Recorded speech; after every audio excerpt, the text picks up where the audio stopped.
காவிரி நதியின் தோற்றத்தை பற்றி என்றாவது நீங்கள் சிந்தித்தது உண்டா? ஒரு காலத்தில் தென்னிந்திய நிலப்பரப்பு வறண்டு கிடந்தது. மக்கள் குடிநீரின்றி தவித்தனர்.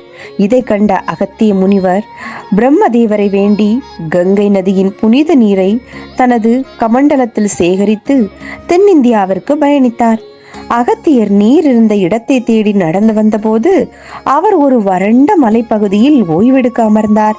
அந்த நேரத்தில் தேவர்களும் முனிவர்களும் விநாயக பெருமானிடம், விநாயகரே, அகத்தியர் கமண்டலத்தில் உள்ள நீர் பூமியில் ஆறாக பாய்ந்து மக்களுக்கு நன்மை செய்ய வேண்டும் என்று வேண்டினார்.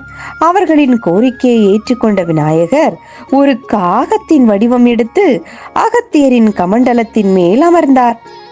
ஓய்வு முடிந்து கமண்டலத்தை எடுக்க முயன்ற அகத்தியர் ஒரு காகம் அதன் மேல் அமர்ந்திருப்பதை கண்டார். அதை விரட்ட முயன்ற போது காகம் பறந்து சென்றது. கமண்டலத்தை கீழே தள்ளிவிட்டது.